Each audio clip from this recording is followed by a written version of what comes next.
I'm excited today because this time around we're chatting with a best-selling author and speaker. He's also the founder of Financial Freedom and the Rethink Academy, two groundbreaking initiatives that have seen him feature in Forbes magazine and achieve global recognition. So I think this is going to be fun and informative. Paul O'Mahony, it's great to meet you. Welcome along. Thank you. Thank you very much. For anyone who's not discovered you before, and also the great work that you do, maybe we could just start with a brief background. Sure, absolutely. I am the son of two teachers. So my entire young life was based around academia, getting a permanent job, which meant, going to school, doing well in exams, going to college. So my background was actually a degree in industrial biochemistry, of all things. Then I did a year in chemical engineering to get my graduate diploma. And then I worked in a corporation for 9 years, where I was in a position as a director of a medical device company, got an MBA, became a project management professional, and I was the youngest ever director in that company at the age of 30, all set to scale the heights of the corporate ladder. And it was at that time that I realized I was over €500,000 in debt from purchasing two houses in the middle of the Celtic Tiger in Ireland in the mid-2000s. And while from the outside looking in, everybody would have said, oh, look at this, amazing, you're doing a successful career, you're doing well, you've got yourself a car, a house, an investment property, and a good job. But the absolute reality was I was completely riddled with debt, 500,000 of negative equity of money that wasn't mine in the first place. And now suddenly this was a reality. Somehow at 30 years of age, having done everything to the book of how to succeed in life according to the educational system, I was in a massive, massive dilemma. And I ended up going to a conference out of pure desperation in Ireland, in Dublin in 2009, which was basically, I think it was called Life Lasting Success, and it was a kind of an event about motivation and there was hints of how to maybe set up an internet business, which wasn't too keen on. I had a complete shutdown perspective on all of that. But long story short, went to that event, ended up investing in 3 of the products. A month later, went to a Tony Robbins conference, quit my job that night, and 3 months after that, lost all my money that I'd saved on the stock market. And actually, so in July 2009, I was still in the negative equity, but now I had no job. I had kind of burnt my bridges with work, and I had no source of income. I lost all savings on the stock market. And that was when I realized, okay, this internet stuff has to work for me. And the reason why I turned to it, even though I'd done the 3 courses, hasn't really done much with them, it was a cost literally nothing but my time to get started. And within 4 months, I was generating $10,000 monthly from Twitter, actually, originally. Within a year, I'd made my first $1 million with my business partner. And like you can imagine, it took quite the while for even my mindset to catch up with the money, because it was so far beyond any of my wildest dreams. And it's been a crazy ride ever since, because I'd no history of entrepreneurship or anything like that in my family. So it was very much a case of going from the complete skeptic, completely dismissing what I heard from those original speakers in that day in 2009, until literally and I'm sorry for the long story, but this is the compelling moment for me, was when they were trying to get each other to high five each other and say we're awesome, and that does not work with an Irish audience. But one speaker really spotted what was going on, and he basically called us out and said, look, here's the problem. You think we're here to brainwash you. But he said, ironically, you guys are so brainwashed, you actually don't see the wood from the trees. And he said, let me explain. He said, the vast majority of you in this room today are between age 20 and 65, which means the vast majority of you are in debt. You owe more than you own. In fact, if you were a child, you would be better off financially than how you are today. And it was kind of this very sobering moment. And then he said, let me explain why. He said, because the belief system you have is that wealth is connected to qualifications, to letters achieved after your name. He said, I found as a high school dropout that wealth is not connected to letters, it's connected to numbers in your bank account. And I'll never forget when he said it, because as a 30-year-old with my MBA, a corporate director, felt that I knew how the world worked. The rug was completely pulled from under me, because he was 100% correct. I was totally broke. I was massively in debt. There was no way out of it with the career that I was pursuing. And it just suddenly woke me up to, you can be so certain in something that's completely wrong. And just because you're certain in many cases doesn't mean you're right. And your environment is just very much, and if you're surrounded by people who think the same way as you, who don't challenge you, who very much are brought up to believe in the way we live, to follow the path of education designed hundreds of years ago, it can be a very unforgiving place when you're looking for opportunities outside of that. So it's been an incredibly interesting journey, not just from a financial perspective or career perspective, but from a personal perspective, to go from really feeling that you were on the crux of having reached the apex of what you could achieve in corporate world, to realizing you had now reached the bottom of a mountain from a financial perspective, and to work your way back up that mountain with a whole new set of skills and tools that I'd never used in school. So sorry for the long answer, but it kind of will lead into a lot of why I got into what I did at a later stage then. It's a well-known phrase that everything happens for a reason, and in order to achieve something, you have to sometimes hit rock bottom. Is that what you found, Paul, in your experience? I mean, I think, in relatively speaking, my rock bottom was a dream for 80% of the world, right? Living in a developed country, having house over my head, a car that I could drive. But, in that sense, it's certainly not rock bottom, having a broader perspective. But at the time, it was a very insular view about me being the most important thing in the world. Of course, it felt from a very selfish perspective that I did rock bottom after pursuing, a dream for 30 years that turned out to be a complete nightmare. Yeah, absolutely. So with all that happening in your life, you then decided to take the leap of faith into working online. What was the first thing that you did? I attended 3 separate workshops from 3 separate coaches on the topic of online marketing. Mm-hmm. That was the very first thing I did, and they were in London. And from that, what was the next stage for you? What was the thing that you developed to get things rolling? Yeah. So I attended the first one, thought, okay, this is great. I got really annoyed because the speaker offered something else, and I got really frustrated, saying, well, hang on, why are you offering me something else? I came for this. And I actually ended up a little bit annoyed at the end of it and never acted on the training, despite having all the intentions of doing it. Went to the second workshop. So it was, I'd never been to anything like this before, so it was such an eye-opener. So I went to the second one, then was expecting this kind of offer of the next stage, which annoyed me further. And I said, okay, they're telling me that if I don't do this next level, I won't do it by myself. I'll show them. The last time that I didn't make it happen was because I just didn't follow up soon enough. So I felt that, okay, this time I'll do it. I'll hold myself accountable, etc. And then that didn't work again.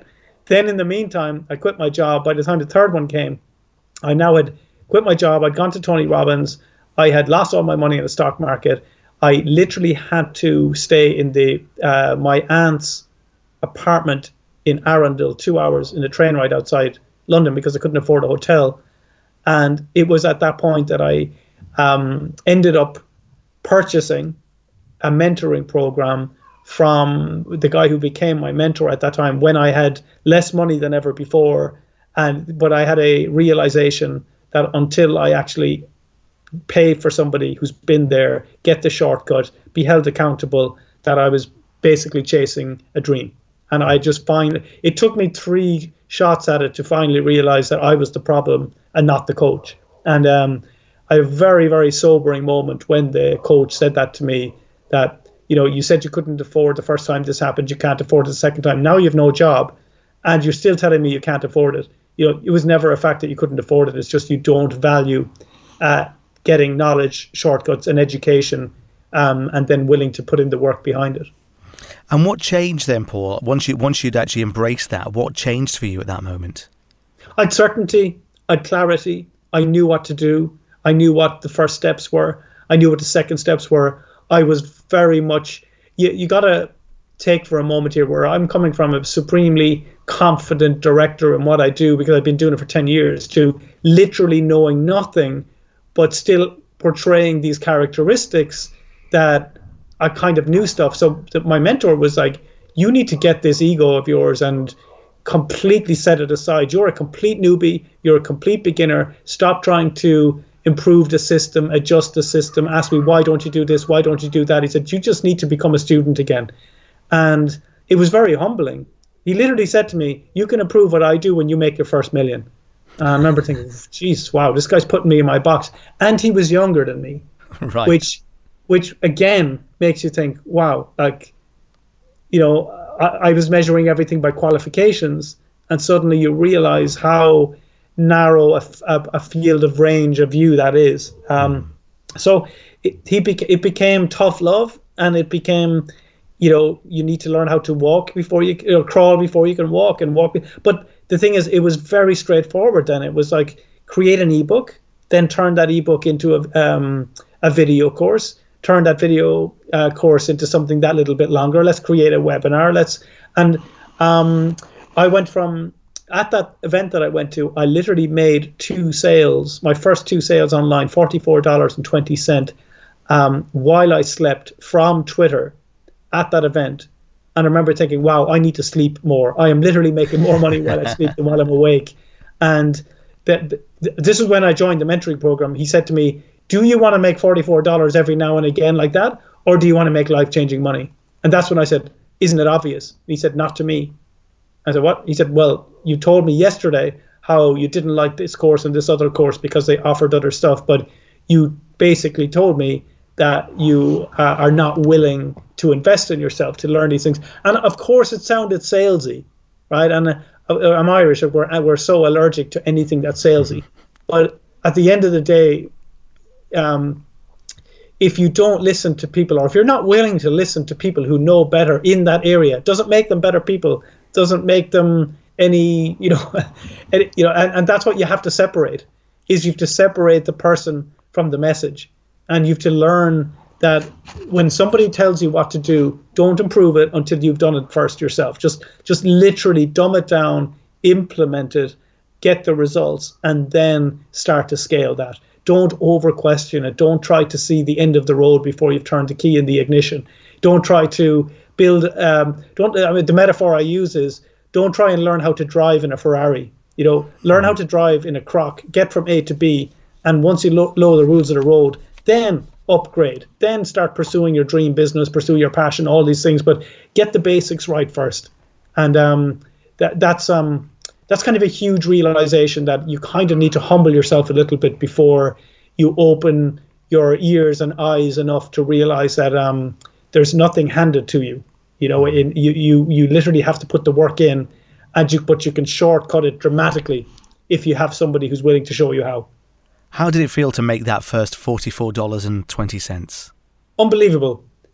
And that's crazy, because that 3 months earlier, $44, that was nothing to me in terms of, somebody going out for a night and spending €100. But the fact that I did it while I slept and it didn't rely on my time, I genuinely felt like I had cracked the code.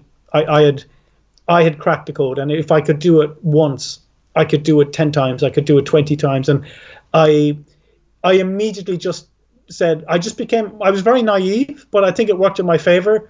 I just became extremely confident that, look, if anybody can do this, then why can't I do it? It's pressing buttons. The keyboard only has a certain amount of keys. Everybody has the same keyboard. The difference between someone making a fortune and someone spending a fortune is the sequence of the keys that you press on your keyboard. And I really got into that train of thought that, you know what, I don't want to start listening to people who can't do it. I'm going to start listening to people who can. And I'm going to not feel bad for the people who can't. I'm not going to talk down to those people. I'm just going to start valuing the opinions of the people who've been successful in a different way to those who haven't. And I really started to pick more carefully who I'd spend my time, not from a social perspective, but for sure when it came to business related stuff. Do you know, before, I think one of the funniest things you said was the idea that when you go to sleep, you're actually making more money than when you're awake in many times. I'm amazed you didn't go into hibernation at that point, Paul. I'd have been so tempted to do that. I would have, only I couldn't afford to eat enough to eat for 3 to 4 months.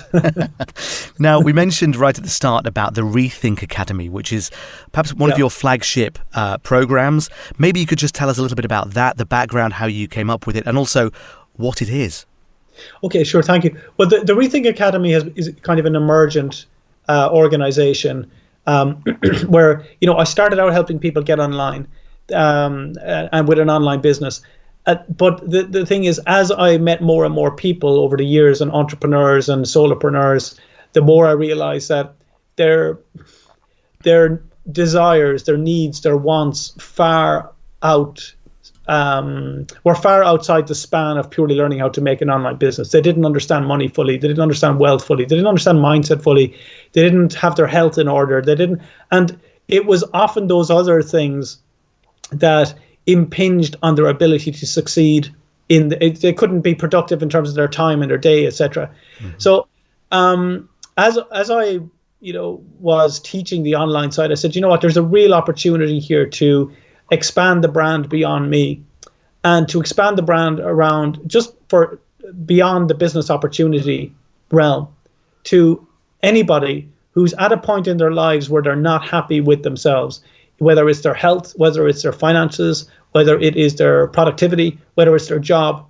And basically, if they're at a point where they're ready to rethink where they've ended up, that we would have a book and potentially a digital product that would help that person unravel what had happened and kind of shine a light to a degree on there is definitely an easier solution out there. The problem is we've been taught the wrong way to do something. So I partnered with experts in areas like health and longevity, in book writing, in time management, in money, in finance management for children, for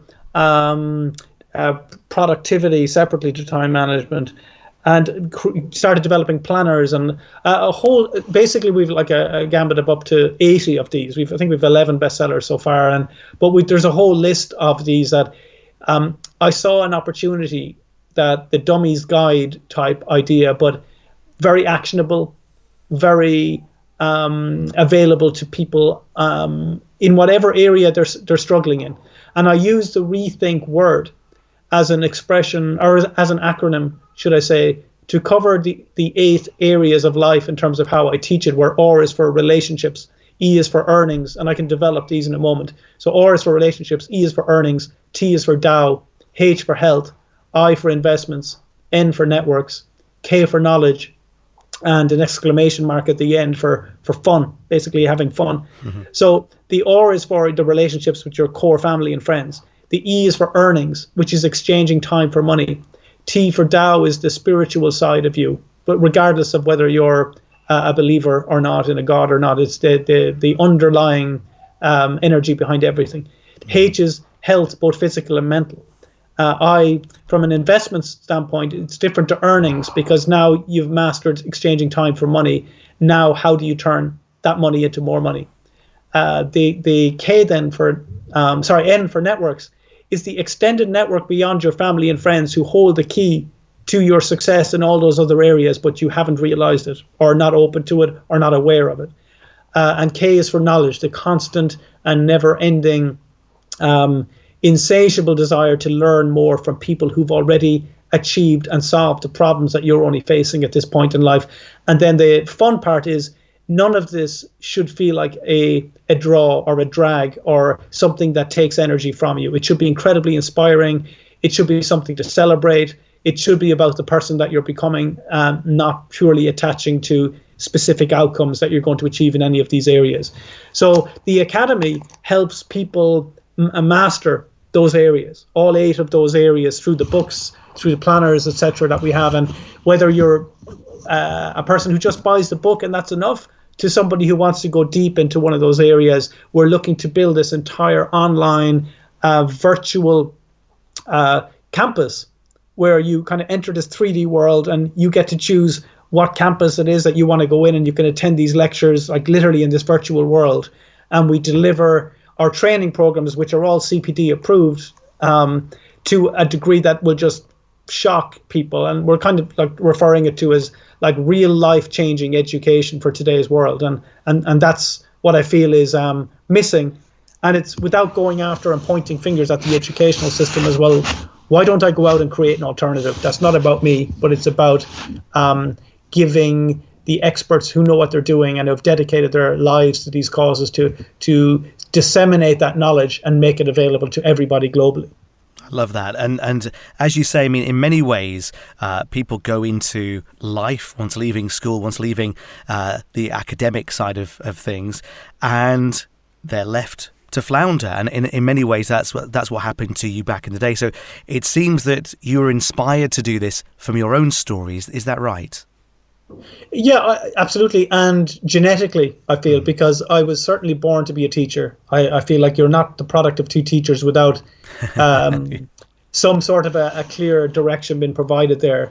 But I feel I need to teach something that is required and extremely prevalent and required in today's extremely polarized society, where a lot of it comes down to the ability to critically think for yourself. Or rethink, as I would put it, that everything's not exactly as it appears. And, a lot of your life, while taking responsibility for the outcomes that you have, the reality is you've been given the wrong map. And you may well have followed the correct path on that map. But now that you've got to the end of it or halfway through it, you're questioning this isn't, like, is this the dream? Age 50, in a mid-terrace house where I'm still in debt and not happy. We've outgrown it. We're not happy with the car. We're fighting all the time. Our closest friends are pretty much all divorced. We're going to divorce. It just doesn't fit with what the intention was as that spark in the eye child at 12, 13 years of age that was asked, what are you going to do when you grow up? And anything that didn't fall into the label of exchanging time for money, like lawyer, accountant, police officer, fireman, teacher, engineer, if it was anything outside of that, it was like frowned upon. Mm-hmm. So it's everywhere, and at the same time it's nowhere. In terms of it's very easy to fall into this trap. Very much like what Warren Buffett says about debt, that sometimes it's invisible. Sometimes it's too invisible to be seen before it's. Sometimes the binds of debt are too weak to be seen before they're too strong to be broken. Mm-hmm. And that's so real. And unfortunately, we're kind of stuck in a dynamic that we continue to be dragged to the level of our closest friends and family when it comes to our finances. Well, I mean, this is obviously, something that's you're very passionate about, something that's very close to your heart. And in terms of who this is aimed at, this is, I guess, aimed at adults that have experienced some of the challenges that you yourself face. What about for younger people, Paul? What do you think the answer is to create this kind of training for younger people?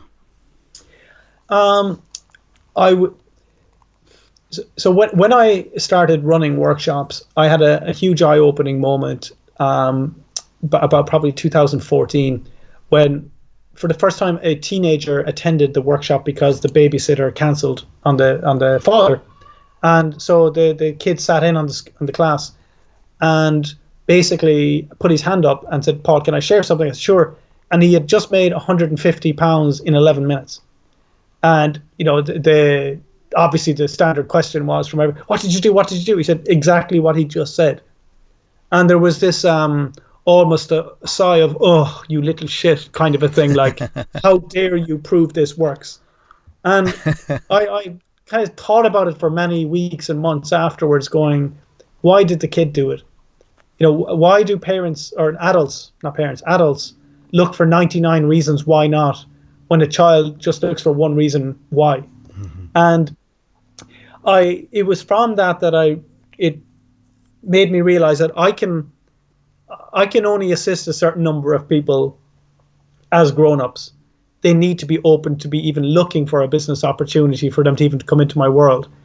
But for children, that's the time to expose them to, you can have your own purpose, mission, vision in life. You can have your own goals that aren't anybody else's. You can be whatever it is that you want to be, provided you've got a guide, you know what you want, and you know, have a clear mechanism of how this can work, and learn that life is about a balance, and learn about these 8 areas, and learn that you've a specific thing, probably, I mean, there's an opinion, but that you probably have one specific thing that you're here to do and want to do, and that's your purpose, and to help uncover that, rather than focusing on always trying to correct your weaknesses in school, that you double down on the things that you were great at, and absolutely, but learn how to cover for your flaws that may hurt you in later life if you don't also address, you know, just because you're not good at maths doesn't mean you shouldn't learn how to count.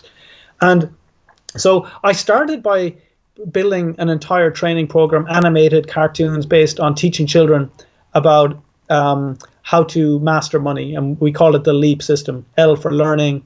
So we teach them the how to, like what money is, what's debt, what's good debt, bad debt, all that stuff. But that's already out there with the likes of Robert Kiyosaki. But I felt that wasn't enough. So we created the E in the LEAP system. E was for earning, like literally showing them how to generate that income within, build a business within 24 hours, making money within 48 hours. And then the A is for accelerating, learn how to take that money and let that money work for you. And then the P, the most important part, is for play and philanthropy, learning that money is not just about what you can get, but what you can give and help others. And we, as part of it, you know, encourage that one of your first yearly goals is to pay for your family vacation within that year, whether you're 8, 12, 14, whatever age, because it's very easy to teach people how to make money. The younger they are, the easier it becomes. Mm-hmm. And that's the financial freedom thing that you mentioned earlier. But even with that, only the likes of entrepreneurs and wealthy parents are open, very open, to having their children learn it. We found there was a major resistance in the general population of let children be children. Oh, don't kind of infect them or intoxicate them with this money thing too young, which is a very much, obviously, somebody else's belief system been filtered down to the next generation because money is seen as a tool, or, you know, it's very emotional for people. So it took so much effort, and we've done, like, literally I've spent over $1 million on the animation, this entire metaverse world for them. But we've actually decided that this will only become one element of it, because parents were literally nervous about, well, what do children do that are earning more than their parents? Because that's very much the reality of the children we're putting through the program, is they're earning way more than their parents, and they're only 11, 12, 13. And that becomes the problem, because money is used as a weapon or a parenting tool for most parents. You're like, well, that's my control mechanism. And again, that's not a fault of the parents. That's just how things have been. That's the reality of the world today. So we now start by helping children get clearer on a vision, a purpose, but also we start with their mental health.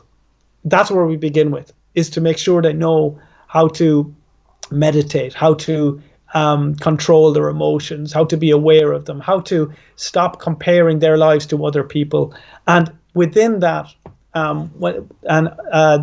they're absolutely invited to come in and learn more about money within that part of the campus. But it's been a really interesting journey, because I remember the first time I started teaching children about this stuff, I got pushback. What do you know about money? How are you qualified to teach my children about money?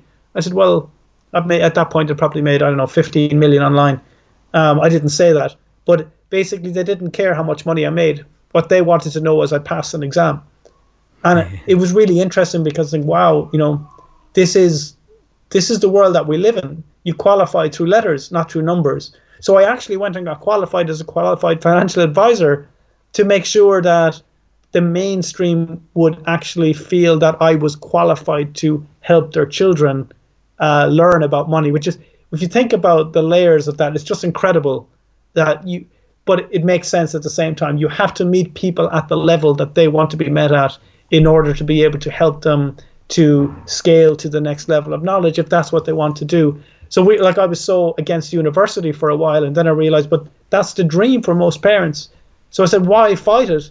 Just create a virtual university for their kids to go to, but where they can learn real life skills in terms of money management, business, where they'll never have to worry about money for their entire lives. So I've evolved so much in terms of my learnings where you feel so certain in something that I'm finding the older I get, the more you realize the less you know, and that's the closer to wisdom that you're getting as you realize that. And it's enabling people to do what they want to do at their pace, rather than passing judgment on other people's situations, their lives. Everybody is unique. Everyone's on their journey. Everybody isn't ready for what we have or what we're capable of teaching, and that's fine. But those that are on the lookout, as when that student is ready, that the teacher, in our case, the Rethink Academy and Financial Freedom, are sitting and waiting to help people fast track that journey. I think it's fascinating, Paul, as well, that you were prepared, despite all of the success that you'd had online by this point, that you were still mindful to go out and spend your own time, your own money, qualifying as a financial advisor, purely to help move your business forward, going that extra mile, if you like. And I think that really sets apart those people who are successful and those people who just want to be successful. So, I mean, total kudos there. I mean, that's incredible. For anybody who's either reading or listening to this who wants to find out more about the Rethink Academy and financial freedom, where do we need to go? Great question. I'd say my social handles. Twitter is the place you'll get me most, which is just at Paul O'Mahony, PaulOmahony. Instagram, Paul O'Mahony _ in terms of the Rethink site, it is therethinkacademy.com. And for the kids stuff, it's fun with a FUN, financialfreedom.com. Excellent. I mean, it's fascinating that you've been able to put these programs together, and obviously both of them have been a huge success already. For anybody who's just going to discover this for the first time, why should they sign up? I guess it very much depends on what they're looking for, but I truly feel that we provide a very rounded, grounded, real life education that, in a world where people are just struggling to survive, that we give people the tools to thrive and allow them to realize that in a world with such uncertainty, that you absolutely can take control. You definitely don't need to be at the whims of what's on the news and what's happening around you and feeling that you're completely at a loss as to where you'll be financially or health-wise or whatever it is in the next few years. You absolutely can do it and feel incredibly confident about it once you know that you've got a guide helping you along that journey. And whether it's from a book that gets you onto that path, or whether it's you want to dive deeper into trainings, etc., depending on what scale you want to get to. I can't speak highly enough of it because my coaches are just incredible. The vast majority of them I met from coming as students and graduating and coming out the other side. So proof of the pudding, so to speak. I always feel myself personally that, if you learn anything, if you learn just one new idea from a book, it was worth it. If I learned one new idea from a program, it was worth it. But I can assure you there's a lot more time, effort, energy and thought that's gone into any of our programs than will trigger more than one idea. Yeah, no, I absolutely agree. As long as you get one thing, then at least you're moving forward. Paul O'Mahony, thank you so much for your time. It's been an absolute pleasure to chat with you, and thank you for sharing your insights and your story. It's been an absolute pleasure. Thank you.